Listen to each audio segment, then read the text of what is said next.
Alors, on va encore faire un saut, hein, parce qu'on fait quelques sauts depuis le début de la journée, hein. Je pense qu'il y a quand même un écart entre l'onérisme de Loïc et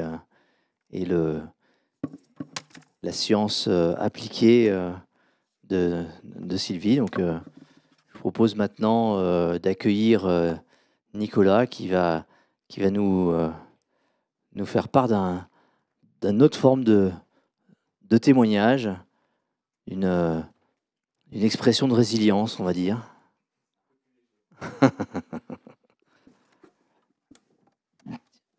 Voilà. Alors, bonjour Nicolas, Bon, ça marche? j'ai l'impression, ouais. Ouais, impeccable. Alors, d'où viens-tu? Je viens de loin, mais actuellement, c'est assez simple. J'ai un bar, je vends de la bière. Et T'as un bar qui vend de la bière. c'est ça. Mais je viens Ouais, plutôt du monde de la musique avant. t'es un bar Un peu particulier, ouais. qui est situé Sur les quais de Seine. sur les quais de Seine. Voilà. Le genre de bar qui peut subir des inondations. Des inondations, qui est dans un endroit plutôt politique. Mhm, Je fais souvent trempette avec Hidalgo en ce moment. mhm. Voilà. C'est sympa, hein? Et oui, Et j'ai une relation assez particulière avec la mairie. principal supporter d'Hidalgo à Paris, hein. Sur, Un des derniers. Et donc, tu as commencé par t'occuper d'artistes. C'est ça. Ouais, j'étais producteur d'opéra et de musique classique pendant une quinzaine d'années. C'est rock, ça. C'est sport, ouais. Ouais. Et C'est une bonne école de la vie, hein. On apprend à se débrouiller au quotidien avec des artistes plus ou moins compliqués ou farfelus ou rigolos, quoi. Et qu'est-ce qui t'est arrivé? Je suis tombé dedans en faisant l'armée. J'étais objecteur de conscience pour un chef d'orchestre baroque. En Et ne faisant pas l'armée. en ne faisant pas l'armée, je ne voulais pas faire l'armée. Et j'ai appris à travailler avec des artistes et des orchestres baroques. Et ensuite, on m'a gentiment débauché dans une grosse boîte pour faire plutôt tourner des grosses machines derrière. Voilà. Tu as pu passer de l'artisanat associatif français à la grosse machine américaine. C'est ça, en gros. Et L'association française, mais déjà la Rolls des chefs baroques, quand même, c'était Philippe Herweg. Et ensuite, j'ai bossé avec la Philharmonie de Berlin, beaucoup avec les Russes, le Mariinsky et des grosses troupes de Russes assez folles. à Voilà. l'époque, tu ne savais pas. Non, il était copain avec Valéry Gergiev, et un peu proche du Kremlin, je crois. Il faut bien qu'ils vivent. Tout à fait. Alors, tu as arrêté Voilà, j'avais fait le tour. et tu t'es dit, Je vais ouvrir une résidence d'artiste, j'ai pas réussi. Il y a eu un appel à projet pour ouvrir un petit bar. Je me suis dit, tiens, on va ouvrir un bar et on fera des concerts. Du coup, je suis passé au punk bah oui, et à l'expérimental, des choses ce qui que je est, ne connaissais pas. ce qui est une sorte de schéma logique, quoi. C'est ça. J'ai voulu changer complètement de bord et découvrir de la Je te techno, confirme que l'électro. ouais, je confirme que tu as bien changé. C'est ça. Donc j'ai découvert d'autres styles musicaux. Mhm. Quand j'étais jeune, j'aurais dû écouter de la techno, j'écoutais du baroque. Ah oui, Donc je fais les choses à l'envers. Voilà. tu as fini dans quel état? Non, j'écoute quand même de la musique classique régulièrement. Bah, j'imagine. Ouais. Bon, Et donc voilà, j'ai ouvert un bar il y a 12 ans. ça s'est bien J'ai gagné passé. un appel d'offres. Non, ça C'est s'est pas bien passé du un tout. long fleuve tranquille, on dit. Non, pas du tout. Tout le monde pensait être un long fleuve tranquille. Là, c'était avec Delanoë à l'époque. Mhm. C'était l'aménagement des berges de Seine. Il y avait encore les voitures. Ouais. Et ça marchait pas, quoi. Personne voulait aller là-bas, même si l'endroit est magnifique. Et c'est Madame Hidalgo qui a piétonnisé les berges qui m'a un peu sauvé des eaux, quoi. Mhm. Parce que tous les banquiers voulaient me faire fermer, et c'est cette piétonnisation qui m'a sauvé. Du jour au lendemain, Donc, j'ai été très fréquenté. à l'époque où tu as commencé, il y avait encore les voitures qui. Pendant 3 ans, ouais. Ah oui, bah, comment ça se passait? On y allait comment? Bon, on pouvait y aller, il y avait des passages cloutés après pour aller au bord de l'eau, mais mes terrasses étaient du côté quai. Mhm. Mais il y avait que le dimanche où on arrêtait les voitures et pendant Paris-Plage. Et donc les gens ne voulaient pas boire un verre avec des voitures qui passent alors qu'ils le font dans toutes les rues de Paris, mais ils ne voulaient pas aller là-bas. Ouais. Et quand c'est devenu piéton, par contre, voilà, les gens ont arrêté de se moquer de moi. Ils se sont dit, finalement, il a un beau spot. Parce que je suis en face de l'île Saint-Louis, c'est très beau. Voilà. Si tu attends suffisamment longtemps, tu verras passer le cadavre de tes ennemis au fil de l'eau. C'est ça. Ok. Et alors, on m'a parlé d'une d'un grand événement à Paris à l'occasion de l'ouverture des JO.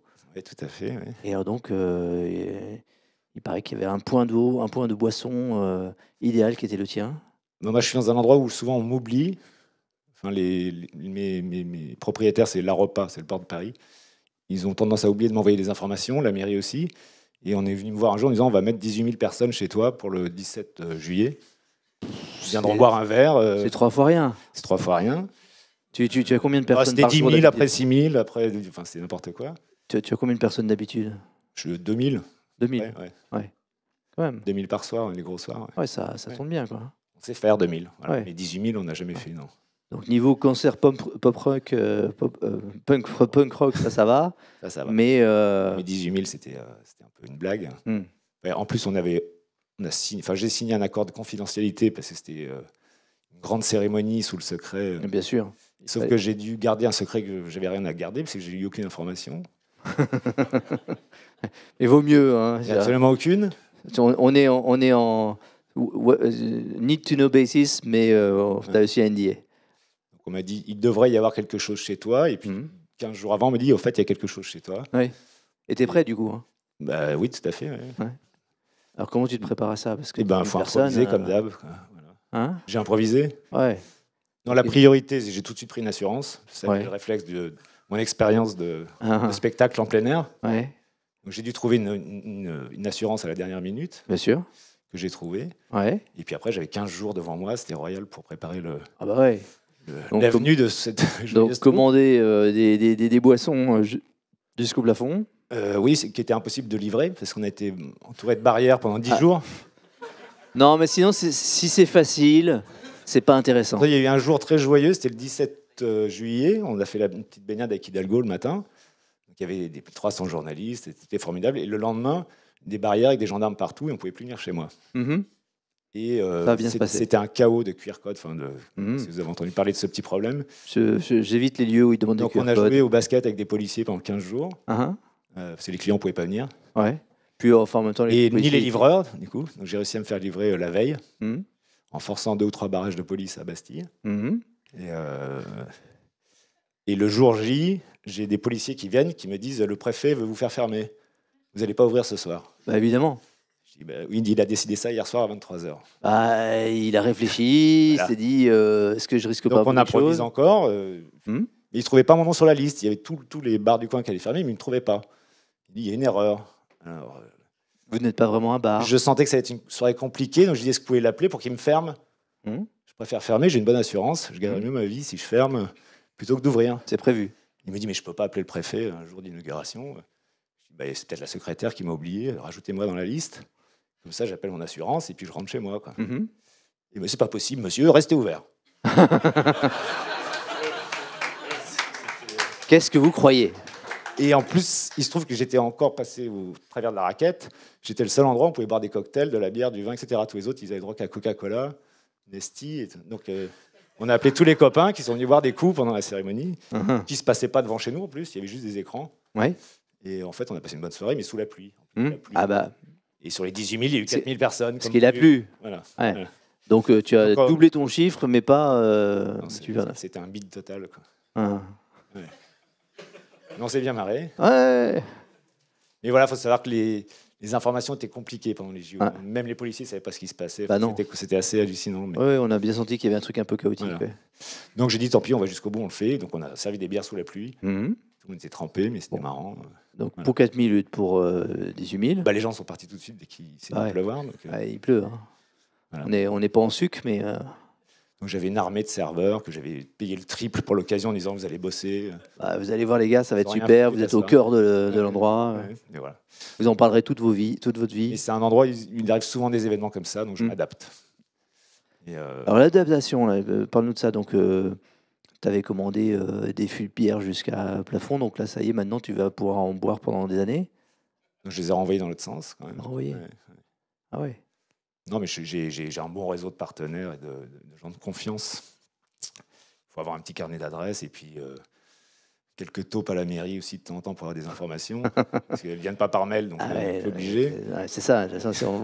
Si on se fiait au réseau officiel, on est foutu. L'adaptation, moi j'ai hérité ça des Russes. Hein.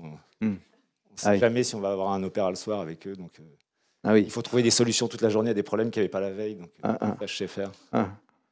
Ouais, J'aime bien l'objectif de fin de journée, moi. ouais. Pourvu qu'on soit encore là. Ouais. Bah là, j'ouvre un nouveau établissement au Théâtre du Rond-Point dans 3 semaines, mais on n'a pas vraiment commencé non plus. Ouais, Un gros restaurant, ouais. ouais. Ça va bien se passer. Ouais, on va y arriver. Normalement, 2-3 coups de fil. Ouais, un peu. Enfin, faut embaucher des gens, faut créer une boîte, il n'y a pas de compte, enfin, c'est compliqué, mais. Et dans 3 semaines, on ouvre. Voilà. Uh-huh. On aura un super restaurant au Théâtre du Ah, Rond-Point. ah, je vois bien Nouvelle le truc. expérience. On va voir. Bon, tu les cherches un peu, quand même, le problème. J'ai l'impression que j'aime ça. Ouais.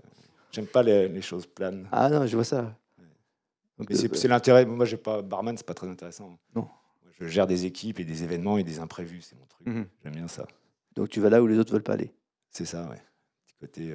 Bah, sinon, on s'embêterait dans la vie, quoi. Ouais, non, mais en plus, c'est cohérent avec la symétrie de l'information. Toi, tu sais que ça va bien se passer. Eux, ils pensent que ça va être horrible. Et entre les deux, il y a un chemin. Chacun a sa vision des choses. Mais maintenant, les politiques sont assez décalés du terrain, ça, on le sait. Mhm. Donc, j'essaie de leur donner quelques petits conseils, parfois, qu'ils écoutent ou pas. Ouais. Mais moi, je connais bien la ville, enfin là où je me situe, Mhm. en tout cas, et j'essaie de participer aux idées et au développement des quais pour la ville de Paris, qui est un peu dans les choux, quoi. Pour être clair.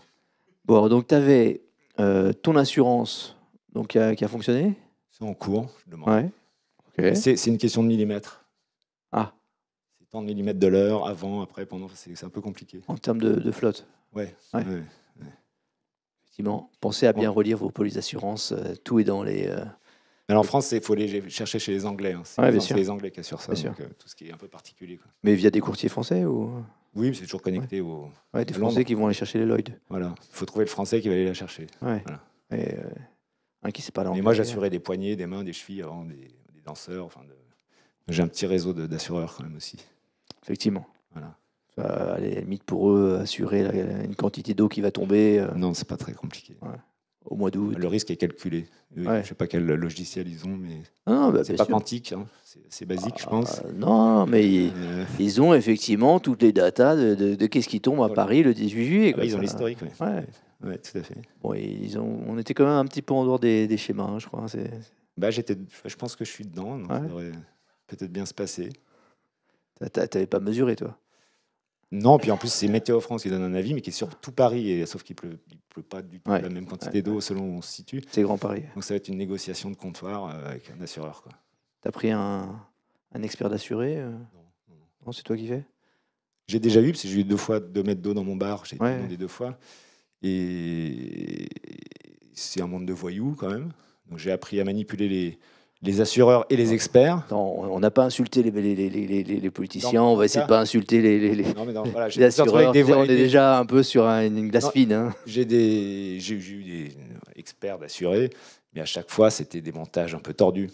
Mhm. On a essayé souvent de me demander de l'argent, des rétrocommissions, etc. Donc, Ah bah, l'expert sais, assuré, je il est sais. payé. L'expert assuré, il est payé sur ce qu'il a réussi à te récupérer. oui, mais entre experts de l'assuré et de l'assurance, il y a Ah. des petits arrangements aussi. Ah ouais. J'ai appris à connaître leur tour de passe-passe. Ah bon, je veux pas savoir ça. Voilà. Mais je suis de bons conseils, en tout cas en cas de sinistre, si Ouais. vous avez besoin de conseils. Un expert d'assuré, si vous avez besoin. Voilà. Je ne prends pas de commission liée au montant. Toute peine mérite salaire. C'est ça, on est d'accord. Mais voilà, donc toutes ces petites expériences font qu'on arrive à monter les choses. Donc, bon, l'assurance, ça devrait couvrir un truc. La bière en trop, c'est reparti. C'est reparti. La seule prise de risque que je pouvais prendre, je ne l'ai pas prise, c'était de vendre à de la nourriture. Donc, je l'ai sous-traité à quelqu'un qui s'est débrouillé, qui s'est pris une gamelle tout seul. Ah oui. Voilà. Ah, il y a quand même quelqu'un qui a mangé, quoi. Je l'avais prévenu, prends le risque, c'est à toi de le prendre, moi je ne le prends pas. Ah, ok. Bon. Et alors, dans toutes ces histoires-là, en plus, ça te donne un levier avec la mairie. Oui, tenter m'appelle comme Non, mais, consulting, mais En termes de gestion de ta concession. moi je ne dépends pas de la mairie. Ils Ah, m'aiment bien, ils me proposent d'autres concessions. En ce moment, je suis en train d'étudier. Mais... D'accord. Non, mais donc les ports, là, tu vas les voir en disant vous avez vu dans quelle situation vous m'avez mis Ça, on en parlera au moment du renouvellement, mais ce n'est pas encore le moment. Tu n'as pas encore utilisé la carte. Non. Tu l'avais utilisée auparavant. Au début, je me plaignais beaucoup parce que c'était compliqué de travailler et je ne dis plus rien depuis des années pour. Il y a des gens qui cassent les coups sans me plaindre, sans râler. Ça marche, là Bon, on verra. Il te prolonge la. Bah, je me placerai en victime au bon moment, au bon endroit. Puis, c'est de la diplomatie de comptoir. Ah bah, faut survivre. Hein. Ah oui. Bon, écoute, moi, ce que je note de tout ça, hein, c'est que tu es sur une gestion d'un imprévu complet.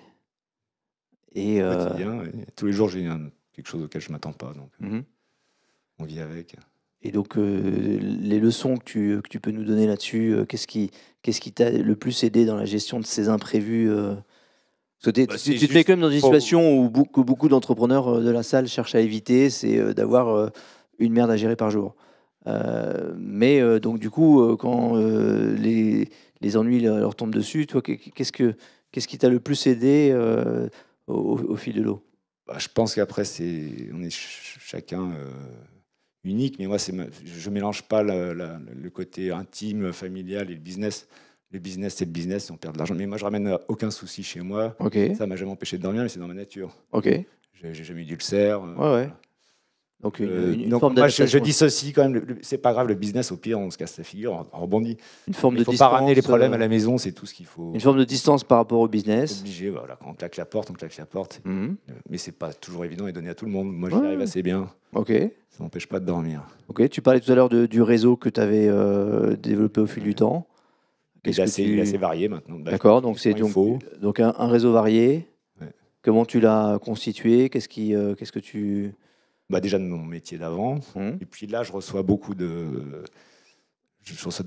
personnes dans mon établissement. Ça va du ministre à la retraitée de la Poste qui vient faire une fête chez moi. Mhm. Donc le réseau se construit aussi sur place. Je D'accord. suis un endroit assez stratégique dans Paris où les gens viennent faire des fêtes et ils reviennent, et ils se marient, ils font des enfants, ils font le baptême. Et donc on finit par avoir un petit réseau qui se développe. Le mariage après. Le mariage, les divorces, on a eu Ah ouais. enterrement. Une fête de divorce. Oui, enfin, on a eu de tout. On fait de tout. Ah ouais, il y a des gens Non, tordus. et c'est vrai que j'ai un endroit qui se prête à faire des fêtes et des gros attroupements. Donc, on rencontre plein de gens. Donc, le réseau continue de grandir comme ça. D'accord.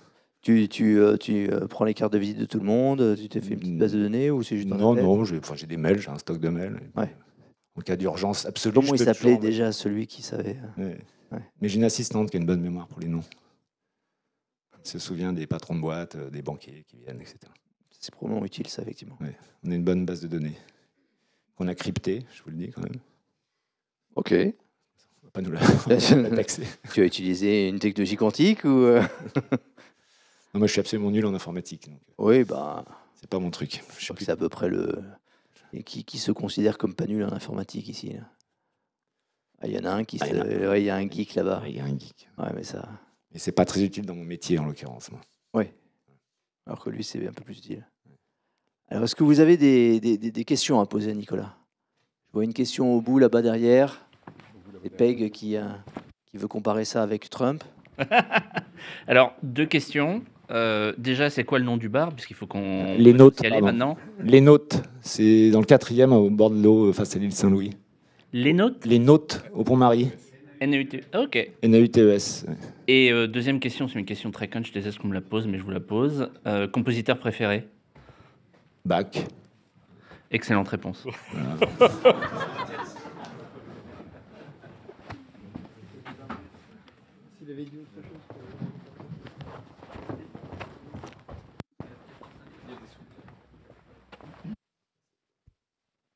Il y a des soirées baroques dans le. Ouais, mais elles sont pas. En fait, je fais pas de communication. On sait jamais vraiment ce qui se passe chez moi. Parce que dehors, c'est énorme, mais les concerts, c'est à l'intérieur, c'est tout petit. Donc, c'est quand c'est des copains musiciens. Moi, j'ai Ah oui. j'ai violoncelle, violon, contrebasse dans mon bureau. Ils prennent les instruments, ils descendent, ils jouent. Donc, c'est plutôt improvisé. Et on communique pas parce qu'on est tout de suite plein. Donc, j'ai notamment un Instagram qui est tout sauf un outil de communication. Un peu. Qui est pas très. C'est-à-dire qu'il faut y aller. Et puis les habitués à l'arrière nous demandent, et puis on les appelle. Voilà, mais... Et puis après, moi, mes musiciens baroques, là, il y en a un, il vient de m'écrire, il arrive ce soir à minuit. Peut-être qu'il jouera pour nous. Forcément. Voilà, mais Ouais. ils me préviennent pas non plus. Ouais. Il y a Alors, beaucoup d'improvisation. On avait fait un dîner comme ça avec un de nos amis violoncellistes qui a un violoncelle de l'époque de Vivaldi en prêt. Et donc on avait des dîners, et puis à la fin, bien sûr, il avait sorti le violoncelle. On était dans un salon de chez Drouan, à l'étage. Il y a plein de gens qui ont pointé à la porte pour dire: on peut rentrer. Ah oui. Ça attire, hein? Tout à fait. Après, les seules choses où je communique un peu, des fois, de temps en temps, j'arrive à inviter des orchestres, mais plutôt amateurs, parce que j'ai pas les budgets, mais j'arrive à mettre 50-60 musiciens dehors. On fait ça le dimanche matin. Et là, on met une petite affiche une semaine avant devant le bar, quoi. Bon, le dimanche matin, Voilà. 2 fois par an. un petit brunch. On fait pas de brunch non plus. On ouvre un peu quand on veut aussi. Donc faut qu'il fasse beau, c'est tout. Faut venir les jours de beau temps. C'est que pour les gens qui habitent à côté, quoi. Non, c'est grand. Quand même. Non, mais on ouvre tous les jours de beau temps, c'est tout. Et l'hiver, c'est assez aléatoire en fonction des artistes et des concerts qu'on peut organiser. Et du niveau de la scène. Et du niveau de la scène aussi. On a une question encore. Oui, il y a un aphorisme d'Anselme que j'aime bien et qui dit que ce sont les impondérables qui pèsent dans la balance. Est-ce qu'en expert des situations limites, c'est un truc que vous avez vérifié? J'ai pas fait le tour de toute la question, je pense. Non, j'ai pas fait le tour. Pour le dire autrement, quelle place au hasard dans les solutions que vous bricolez, en fait? C'est assez mince, je pense. Pas maîtriser. Je serai tout seul. Je laisserai plus de hasard, mais à partir du moment où on est des équipes, il faut essayer de limiter la casse pour eux, en tout cas. Ça serait avant, j'ai eu une boîte aussi seule et plein de hasard. Enfin, voilà, ça se passait comme ça, puis c'était pas très grave au niveau de l'impact. Et là, l'été, j'ai 30 ou 35 jeunes qui bossent. Je peux pas non plus. C'est une trop grande part de hasard à mes décisions, quand même. C'est pour eux, quoi. Merci. Merci beaucoup, Nicolas.